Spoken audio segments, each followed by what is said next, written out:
A Cidade e as Serras, essa de Queiroz, capítulo 2.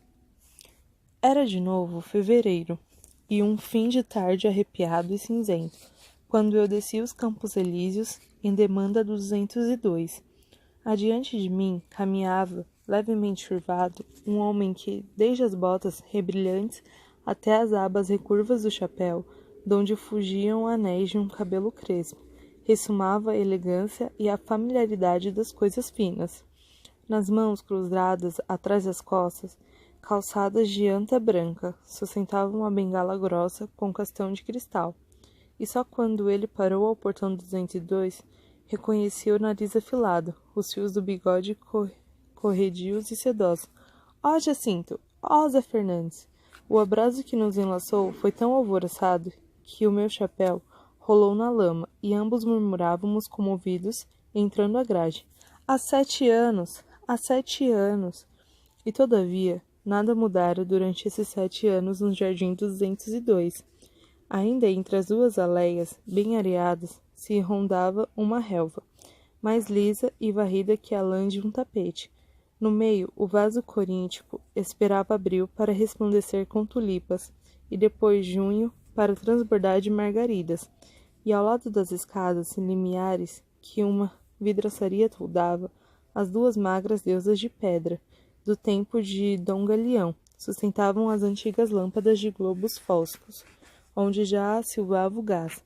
Mas dentro, no peristilo, logo me surpreendeu um elevador, instalado por Jacinto. Apesar de o 202 ter somente 2 andares e ligados por uma escadaria tão doce que não confedera a asma de senhora Dona Angelina, espaçoso tapetado ele oferecia para aquela jornada de 7 segundos, confortos numerosos, um divã, uma pele de urso, um roteiro das ruas de Paris, prateleiras gradeadas com charutos e livros. Na antecâmara, onde desembarcamos, encontrei a temperatura macia e tépida de uma tarde de maio, em Guiães. Um criado, mais atento ao termômetro que um piloto à agulha, regulava destramente a boca dourada do calorífero, e perfumadores entre palmeiras, como num terraço santo de Benares, esparziam um vapor aromatizando e salutarmente umedecendo aquele ar delicado e superfino. Eu murmurei nas profundidades do meu assombrado ser. Eis a civilização! Jacinto empurrou uma porta. Penetramos uma nave cheia de majestade e sombra, onde reconheci a biblioteca por tropeçar numa pilha monstruosa de livros novos. O meu amigo roçou de leve o dedo na parede, e uma coroa de lumes elétricos, refugindo entre os louvores do teto, alumiou as estantes monumentais, todas de ebano. Nelas repousavam mais de 30.000 volumes, encadernados em branco, em escarlate, em negro, com retoques de ouro, hirtos na sua pompa e na sua autoridade como doutores num concílio. Não contive a minha admiração. Ó Jacinto, que depósito! Ele murmurou num sorriso descorado. Ah, quer ler? Ah, quer ler?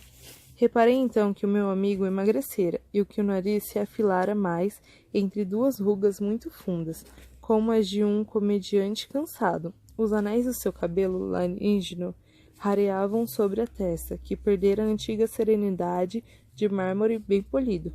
Não frisava agora o bigode, murcho, caído, em fios pensativos. Também notei que corcovava. Ele erguera uma tapeçaria. Entramos no seu gabinete de trabalho, que me inquietou. Sobre a espessura dos tapetes sombrios, os nossos passos perderam logo o som, e como a realidade. O damasco das paredes, os divãs, as madeiras, eram verdes, de um verde profundo de folhas de louro. Sedas verdes envolviam as luzes elétricas, dispersas em lâmpadas tão baixas que lembravam estrelas caídas por cima das mesas, acabando de arrefecer e morrer. Só uma rebrilhava, nua e clara, no alto de uma estante quadrada, esguia solitária como uma torre numa planície, e de que o lume parecia ser o farol melancólico. Um biombo de laca verde, fresco verde de relva, resguardava a chaminé de mármore verde, verde de mar sombrio, onde esmoreciam as brasas de uma lenha aromática. e entre aqueles verdes reluzia por sobre peanhas e pedestais, toda uma mecânica suntuosa, aparelhos, lâminas, rodas, tubos, engrenagens, hastes, friezas, rigidezas de metais. Mas Jacinto batia nas almofadas do divã, onde se enterrara com um modo cansado que eu não lhe conhecia. Para aqui, Zé Fernandes, para aqui. É necessário reatarmos essas nossas vidas, tão apartadas há 7 anos. Em Guiães, 7 anos. Que fizestes tu? E tu, que tens feito, Jacinto? O meu amigo encolheu molemente os ombros. Vivera, cumprira com serenidade todas as funções, as que pertencem à matéria e as que pertencem ao espírito. E acumulaste civilização, Jacinto? Santo Deus, está tremendo o 202.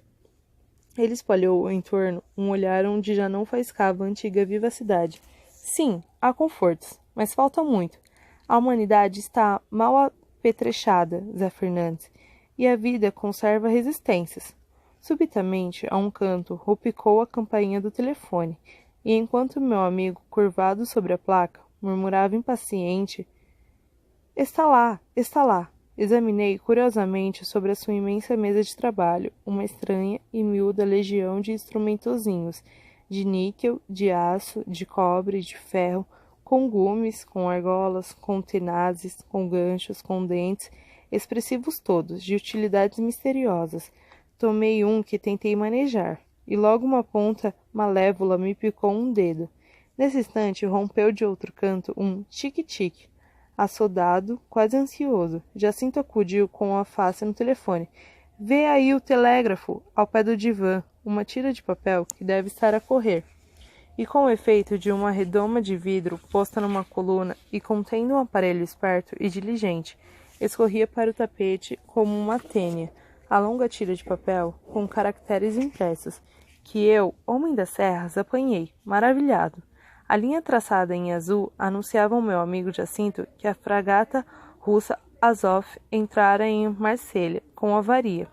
Já ele abandonara o telefone. Desejei saber inquieto se prejudicava diretamente aquela avaria da Azov. Da Azov? A avaria? A mim? Não, é uma notícia. Depois, consultando um relógio monumental, que ao fundo da biblioteca marcava a hora de todas as capitais e o curso de todos os planetas. Eu preciso escrever uma carta, 6 linhas. Tu esperas? Não, Zé Fernandes. Tem aí os jornais de Paris, da noite, e os de Londres, desta manhã. As ilustrações, além naquela pasta de couro com ferragens. Mas eu preferi inventariar o gabinete, que dava a minha profanidade de serrana. Todos os gostos de uma iniciação. Aos lados da cadeira de Jacinto prendiam gordos tubos acústicos, por onde ele, de certo, soprava suas ordens através do 202. Dos pés da mesa, cordeões túmidos e moles, coleando sobre o tapete, corriam para os recantos de sombra, à maneira de cobras assustadas, sobre uma banquinha e fletida no seu verniz, como na água de um poço. Pousava uma máquina de escrever, e adiante era uma imensa máquina de calcular com fileiras de buracos de onde espreitavam, esperando números rígidos e de ferro. Depois parei em frente da estante que me preocupava, assim a solitária, à maneira de uma torre numa planície com o seu alto farol. Toda uma das suas faces estava repleta de dicionários, a outra de manuais, a outra de atlas, a última de guias, e entre eles, abrindo um folho, encontrei o Guia das Ruas de Samarcanda, que maciça torre de informação. Sobre prateleiras admirei aparelhos que não compreendia, um composto de lâminas de gelatina, onde desmaiavam meio chupadas as linhas de uma carta, talvez amorosa, outro que erguia sobre um pobre livro, brochado, como para o decepar um cutelo funesto, outro avançando a boca de uma tuba, toda aberta para as vozes do invisível. Cingidos a uns brais ligados a cimalhas luziam arames, que fugiam através do teto para o espaço. Todos mergulhavam em forças universais. Todos transmitiam forças universais. A natureza convergia disciplinada ao serviço do meu amigo e entrava na sua domesticidade. Jacinto atirou uma exclamação impaciente. Oh, essas penas elétricas elétricas, que seca! Amarrotara com cólera a carta começada. Eu escapei, respirando, para a biblioteca. Que majestoso armazém dos produtos do raciocínio e da imaginação. Ali jaziam mais de 30.000 volumes e todos, é certo, essenciais a uma cultura humana. Logo à entrada, notei em ouro, numa lombada verde, o nome de Adam Smith. Era, pois, a região dos economistas. Avancei e percorri espantado 8 metros de economia política.